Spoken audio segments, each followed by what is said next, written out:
Hello everyone, कैसे हैं आप सब। उम्मीद करती हूँ आप सब अच्छे होंगे, मस्त होंगे, मज़े में होंगे। तो फिर से हाजिर हूँ मैं एक स्टोरी के साथ। अगर मेरी स्टोरी थोड़ी सी भी अच्छी लगती है तो प्लीज़ चैनल को सब्सक्राइब और वीडियो को लाइक कर देना। एक पिता अपने बच्चों का सब कुछ होता है, एक आदर्श, एक सुपर हीरो और एक दोस्त। बच्चे अपने पिता से अपना दुख सुख सब शेयर करते हैं। पिता की कोशिश यही होती है मेरे होते हुए मेरे बच्चों को कोई दुख ना हो। वो अपने बच्चों को वो हर खुशी देना चाहता है जो उसे अपने बचपन में ना मिली हो। वो अपने बच्चों के साथ बच्चा बन जाता है। मेरे पिता ने मेरे साथ ऐसा किया जो दुनिया का कोई भी पिता नहीं करेगा। तो आज मैं अपनी कहानी अपनी ज़ुबानी सुनाती हूँ। मैं संजना मुंबई में रहती हूँ। मेरे मम्मी पापा बहुत बड़े बिजनेसमैन हैं। मुझे घूमना फिरना बहुत पसंद है। तो आज पार्क में घूमने गई। ठंडी ठंडी हवा का झोंका जब मुझे छूता तो बहुत अच्छा लगता, तन मन खुश हो जाता। पार्क का हरा भरा रंग देखकर तो मन भी हरा भरा हो गया। वहाँ मैंने एक लड़के को देखा, बहुत ही मासूम सा चेहरा, उसके शरीर की बनावट तो ऐसी जो लड़की जो किसी भी लड़की का दिल चुरा ले। ना चाहते हुए भी मैं उसकी ओर खिंची चली जा रही थी, पर मेरा मन उसे ही देखना चाह रहा था। ऐसा लग रहा था जैसे वो मेरे लिए ही बना हो। फिर वो चला गया, मैं उसे देखती रह गई। फिर मैं ये सोचकर उस पार्क में रोज आने लगी कि शायद अब वो आए। एक हफ्ता गुजर गया पर वो नहीं आया। मैं तो उसकी झलक को तरस गई। मन को बहुत समझाया पर मन किसी की कहाँ सुनता है। मैं उसके ही ख्यालों में खोई रहती। अब तो वो ख्यालों में भी आने लगा था। फिर मेरे कॉलेज भी खुल गए। मैं जब अपने कॉलेज गई तो मुझे यकीन ही नहीं हो रहा था वो मेरे कॉलेज में था। उसने अभी न्यू एडमिशन लिया था, वो भी मेरी ही क्लास में। मैं बहुत ही खुश थी। मेरे दिल की धड़कन बढ़ने लगी। मेरा मन उससे बात करना चाह रहा था पर यह समझ नहीं आ रहा था कि मैं उससे कैसे बात करूं। फिर अपने दिल को थाम कर उससे बात की। उसे भी मुझसे बात करना अच्छा लगा। हमारी दोस्ती हो गई। एक दिन मैंने उससे अपने दिल की बात कह दी और उसने भी हाँ कर दी। मुझे यकीन नहीं हो रहा था कि वो भी हाँ कर देगा। बस मैं बहुत खुश थी। एक दिन वो मेरे घर रिश्ता लेकर आया। मैंने भी अपने घर वालों को सब बता रखा था। सब राजी हो गए। देखते देखते शादी का दिन भी आ गया और आज मैं दुल्हन बनी हुई थी। अपने आप को आईने में निहार रही थी। तभी बाहर से शोर आया, बारात आ गई। मैं तुरंत बालकनी की तरफ गई और अपने शौहर का दीदार करने लगी। चारों तरफ बहुत ही सुंदर फूलों की सजावट हो रही थी। सारा मंडप फूलों की खुशबू से महक रहा था और मेरा साथ में मेरा मन भी। चारों ओर शहनाई बज रही थी और मेरा दिल खुशी से झूम रहा था। आज पता नहीं क्यों सुबह से ही चक्कर आ रहे हैं। शायद कुछ खाया नहीं है, हो सकता है इसलिए आ रहे हो। मैं दुल्हन बनी, दिल में लाखों अरमान लिए मंडप में वरुण के सामने खड़ी थी। आंखों में हजार सपने बुन रही थी। तभी अचानक मुझे चक्कर आ गया और मैं गिर गई। जब मुझे होश आया तो फूलों की महक बदबू में बदल गई और शहनाई मातम में। सब कुछ बदल चुका था। जब चारों तरफ अपनी नज़र डाली तो सब मेहमान जा चुके थे। मेरे मम्मी पापा रो रहे थे। वरुण की आंखों से जैसे अंगारे बरस रहे हों। सब मुझसे ही पूछ रहे थे कि हमें तुमसे ये उम्मीद ना थी। मेरी समझ में कुछ नहीं आ रहा था। उस पल तो मुझे ऐसा लग रहा था जैसे मैं कोई मुलजिम हूँ। सब सवालों पर सवाल कर रहे थे। फिर मैं वरुण के पास गई। उससे पूछा, जो बात है साफ साफ कहो, मेरी समझ नहीं आ रहा। जब उसने कहा, ये बच्चा किसका है? मैंने कहा, बच्चा? किसका बच्चा? कैसा बच्चा? क्या बोल रहे हो तुम? उस पल तो मुझे ऐसा लग रहा था जैसे मैं कोई मुलजिम हूँ। सब सवालों पर सवाल कर रहे थे। फिर मैं वरुण के पास गई। उससे पूछा, जो बात है साफ साफ कहो, मेरी समझ नहीं आ रहा। जब उसने कहा, ये बच्चा किसका है? मैंने कहा, बच्चा? किसका बच्चा? कैसा बच्चा? क्या बोल रहे हो तुम? उसने कहा, जो तुम्हारे पेट में है। उस पल तो मैं हक्का वक्का रह गई। बहुत देर तक इस पर बहस होती रही। फिर वरुण के पापा बोले, संजना, वरुण सही कह रहा है, तुम्हारे पेट में बच्चा है, क्योंकि मैं एक डॉक्टर हूँ, तुम गर्भवती हो। मेरे तो होश ही उड़ गए, क्योंकि मुझे इसके बारे में कुछ नहीं पता था। मेरी तो दुनिया बसने से पहले ही उजड़ गई थी। मेरे पास किसी सवाल का कोई जवाब नहीं था, क्योंकि वरुण को यही लग रहा था जैसे किसी से मेरा जिस्मानी रिश्ता हो, और मैं इस पाप को उस पर डाल रही हूँ।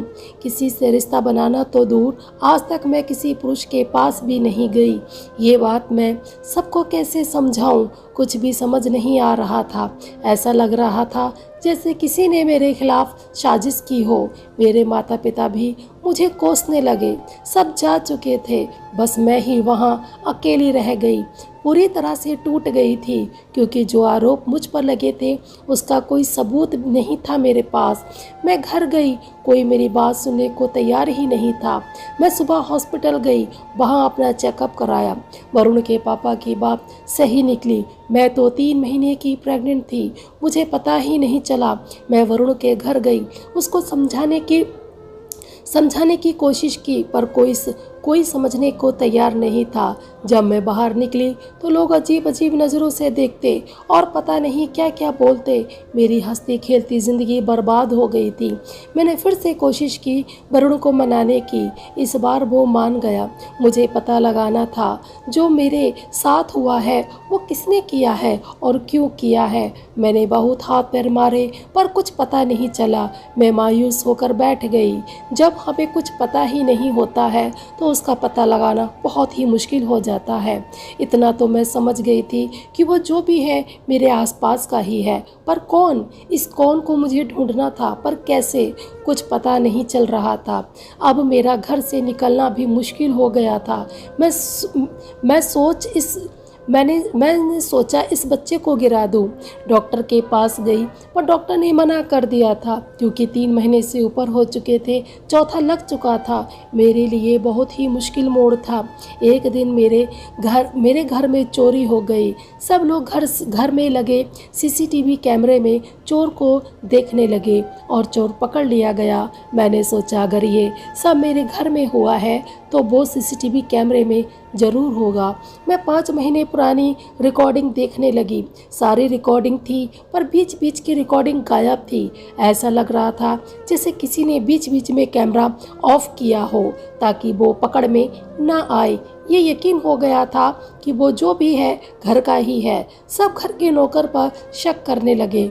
मैंने सबको समझाया ये वो नहीं है, क्योंकि हमारे नौकर को कैमरा ऑन और ऑफ करना नहीं आता था। पर नौकर जब मेरे पास आता वो मुझे कुछ बताना चाहता, पर बता नहीं पाता था, जैसे उसे किसी का डर हो। मैंने उससे पूछने की बहुत कोशिश की, पर वो कुछ नहीं बताता। मेरी घबराहट बढ़ती जा रही थी। अगर इस इंसान का पता नहीं चला तो मेरी ज़िंदगी बिखर जाएगी। मैं किसी को मुंह दिखाने लायक नहीं रहूँगी। ये समाज मुझे जीने नहीं देगा। मेरे दामन पर बिन ब्याही माँ का दाग लग जाएगा, जो मैं तो क्या कोई भी लड़की बर्दाश्त नहीं कर सकती। एक दिन मैं थक हार कर बैठ गई।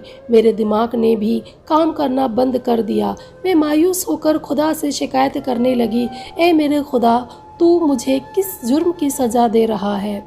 कौन है वो जिसने ये सब किया है? कहीं से तो कुछ पता चले। अब मैं अपने कमरे में ही रहती थी, क्योंकि मेरा पेट भी दिखने लगा था और कहीं भी जाने का जी नहीं करता। बदनामी के डर से अपने आप को घर में ही कैद कर लिया था। बस वरुण की यादों के सहारे दिन गुजारने लगी। एक दिन खुदा कि मुझ पर रहमत हो गई। मेरा नौकर मेरे पास आया और बोला, मेम साहब, हम आपको ऐसे उदास नहीं देख सकते, क्योंकि मैंने आपका नमक खाया है। मैंने कहा, क्या कह रहे हो? मेरी समझ नहीं आ रहा, प्लीज़ जो कहना है साफ कहो। उसने जो सच मुझे बताया, मेरे होश उड़ गए। मुझे यकीन नहीं हो रहा था उस इंसान ने ऐसा किया है जिस पे मैं सबसे ज़्यादा विश्वास करती थी। मैंने तुरंत वरुण को फ़ोन किया।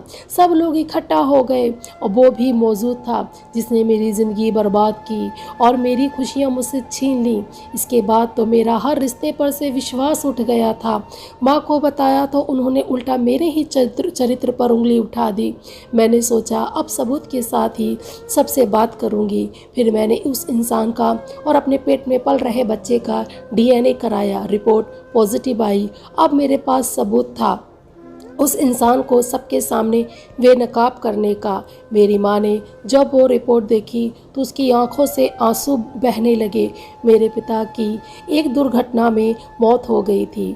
मैं भी बहुत छोटी थी। घर का बिजनेस संभालने वाला कोई नहीं था। सबके कहने पर मेरी माँ ने दूसरी शादी कर ली थी, ये सोचकर कि ये मेरा सहारा बनेगा।